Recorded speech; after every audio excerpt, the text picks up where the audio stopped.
Hoy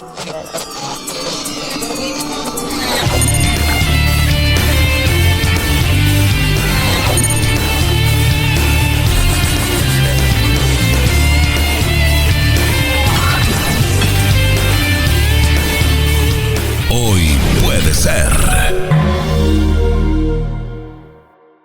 Y vamos a abrir una columna de economía. Hoy damos inicio a una nueva columna de economía que va a estar a cargo del magíster Darío Freites, docente de nuestra Universidad Nacional de Chilecito. Vos fíjate que casualmente del 18 al 24 de marzo estamos atravesando la Semana Mundial del Dinero. La Global Money Week, que se lleva a cabo anualmente con la finalidad de concientizar a la población acerca del buen uso del dinero, las habilidades, las destrezas para la toma de decisiones financieras, y eso nos permite también hacernos preguntas. Acá entra en juego un concepto como el de inflación, por ejemplo. A ver, el dato más reciente indica que el índice de precios al consumidor registró una alza mensual de 2,4 en febrero, acumuló una variación del 4,7 en lo que va del año. En la comparación interanual, el incremento alcanza un 66,9%.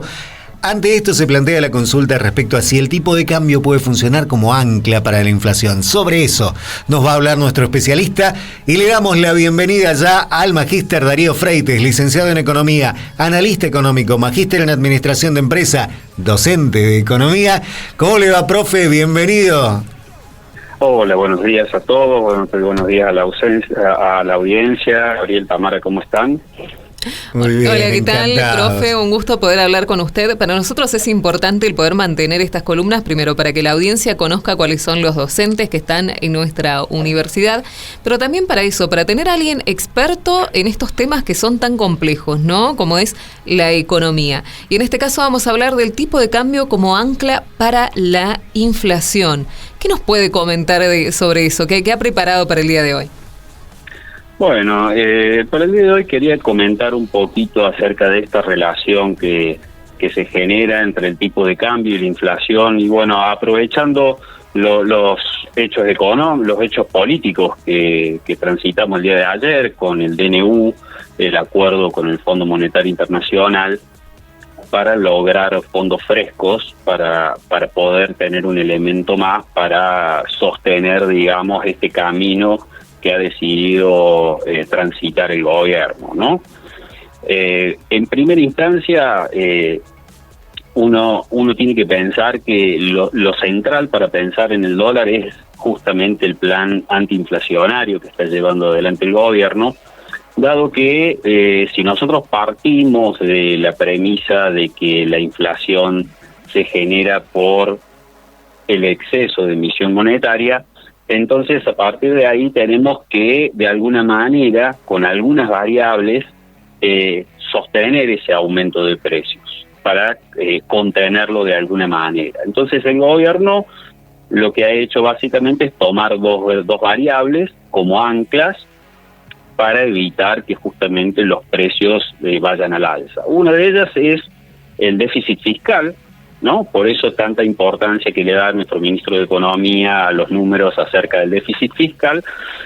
Y la otra variable con la cual se trata de anclar el aumento de precios es un precio más, que es justamente el tipo de cambio, ¿no? Entonces, a partir de ahí, si se controlan estos dos grandes variables, se podría contener el aumento de precios. Entonces, por ese motivo, el ajuste en términos de déficit fiscal, porque suponemos, bueno, si tenemos déficit fiscal y lo financiamos con emisión monetaria, nos lleva inevitablemente a inflación. Entonces, el otro precio con el cual están anclados muchos precios domésticos es el precio de la divisa, es decir, el tipo de cambio. Por lo tanto, mantener el valor del dólar también pasa a ser un punto crucial dentro del plan antiinflacionario. Si el dólar se dispara, si se produce una devaluación brusca, los precios van a comenzar a subir, como pasó en el pasado reciente. ¿Bien?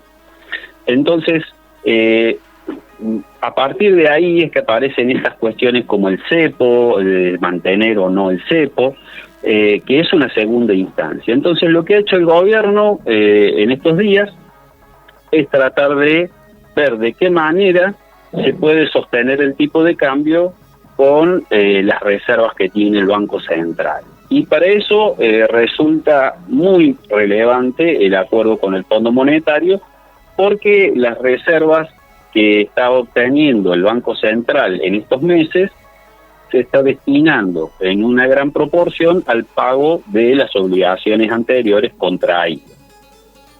Entonces, más allá que puede comprar divisas el Banco Central, como se drenan esas divisas para los pagos de deuda, siempre queda en una posición algo débil.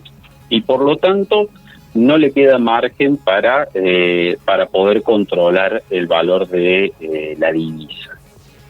Ahora bien, como regla ha establecido este sistema de crawling peg, o tipo de cambio reptante que se llama, el cual consiste en devaluar el tipo de cambio mensualmente conforme a una tasa, que bueno, el año pasado fue del 2% mensual, y hace un mes lo bajó a 1% para lo que queda del año. Entonces, de esa manera pueden controlar el aumento en el precio del dólar, digamos. Ahora bien, vimos que en estos últimos días hubo una presión a la suba del dólar, debido a que justamente había algo de incertidumbre respecto de si iba a tener éxito este tratamiento del DNU para el acuerdo con el fondo. Entonces, muchos fondos decidieron dolarizar sus carteras y por lo tanto vendieron sus bonos en pesos y comenzaron a comprar dólares para resguardarse. Entonces hubo una ligera presión en el precio del dólar debido a ese cambio en la composición de las carteras de los fondos. Entonces, a partir de ahí, la idea es, si mantenemos el dólar dentro de los márgenes aceptables, los precios van a poder seguir siendo controlados. En ese sentido, lo que se piensa es, bueno, ¿qué es lo que viene a partir de esto? Bueno, la idea del gobierno es dejar flotar el tipo de cambio, justamente que va en cierta línea dogmática, ¿no?, de pensamiento, pero para poder dejar flotar el tipo de cambio, primero tienen que tener un margen de seguridad de que no va a haber un movimiento brusco del tipo de cambio que pueda repercutir y minar el éxito que está teniendo el plan antiinflacionario. Recordemos, si el dólar se dispara, se van a disparar los precios y va después a resultar incontrolable por parte del gobierno y volveremos a lo que hemos transitado en los últimos años.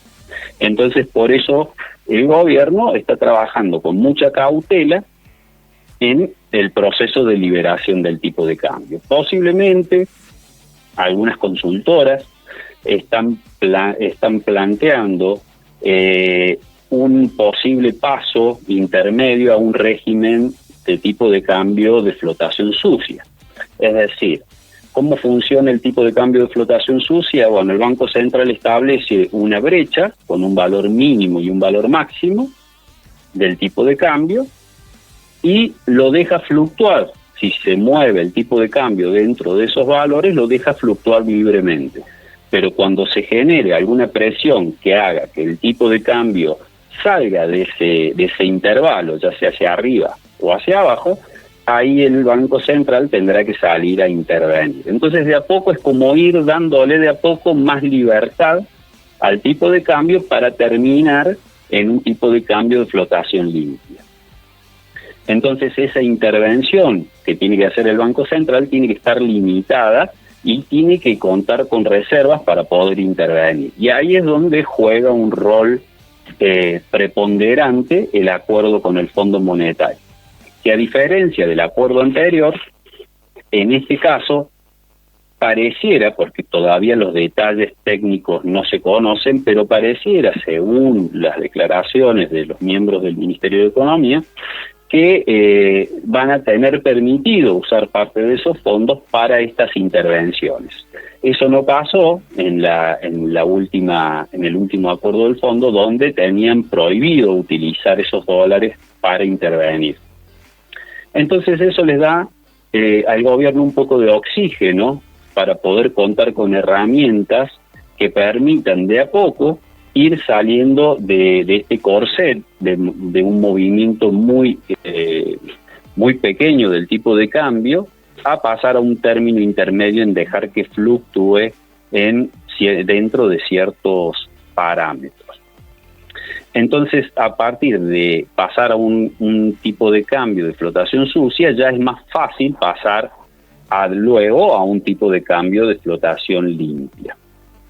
El acuerdo con el fondo, que repito, todavía los detalles técnicos no se conocen, como los montos, como el uso que le van a dar, resulta clave poder ver después esos detalles técnicos, porque eso va a marcar un poco la agenda del gobierno y nos va a permitir conocer con qué herramientas va a disponer el gobierno para el manejo del tipo de cambio.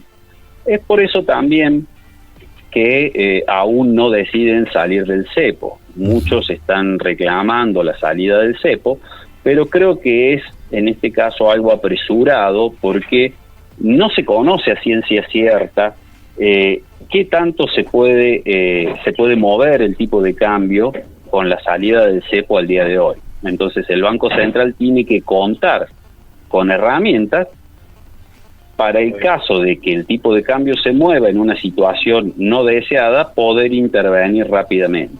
Y es por eso que se demora un poquito la salida del cepo. Mientras tanto, por supuesto, la inflación va a continuar a la baja. Recordemos que este primer trimestre estacionalmente suele ser un poco más alto, ahora con el comienzo de las actividades de nuevo en febrero-marzo. Siempre suben, todos los años suben un poco los precios, pero por eso el gobierno estima que a partir de abril va a retomar nuevamente el sendero descendente. Bien, bajando mes a mes el nivel de inflación. Pero por supuesto tiene que manejar estas tres variables de manera simultánea. El déficit, controlar el déficit fiscal, controlar el tipo de cambio a través de alguna de estas alternativas y luego a partir de ahí ver el proceso de salida del cepo y del cambio del régimen cambiario. Entonces, un poquito eso es lo que nos espera para este año. Podemos ver que el crecimiento se proyecta para este año en un 4,6, lo cual es muy positivo, porque venimos de una gran caída de nivel de actividad, pero ya el aumento del Producto Bruto Interno en el último trimestre del año pasado ya dio positivo. Por lo tanto, digamos, hay datos esperanzadores de que a lo largo de este año se revierta esta situación de caída del nivel de actividad y comiencen a verse algunos números verdes. Ojalá así sea entonces. Profe, le agradecemos muchísimo. Nos quedaron por ahí algunas preguntas, pero nos hemos quedado cortos de tiempo, porque sabemos que está comprometido a partir de las 11:30, así que simplemente agradecerle por integrarse a Hoy Puede Ser en su carácter de columnista de economía, darle de nuevo la bienvenida, agradecerle por eso y despedirlo hasta la semana próxima. Bueno, como siempre, muy agradecido. Bueno, un gusto tomar contacto con ustedes y, por supuesto, la semana que viene estaremos hablando de algún otro tema, tratando de no llenar de números a la audiencia, porque mientras más números ponemos los economistas, menos claro. Sí, por eso. ¿No? Mientras más le pueda entender yo, mejor. Mire que yo no entiendo nada de eso, profe. Bueno, ha sido un gusto y bueno, retomaremos contacto la semana próxima. Así será, le agradecemos muchísimo al magíster Darío Freites. Él es licenciado en Economía, analista económico, magíster en Administración de Empresas y docente de Economía en nuestra universidad, con quien hablamos acerca del tipo de cambio como ancla para la inflación. Hoy puede ser.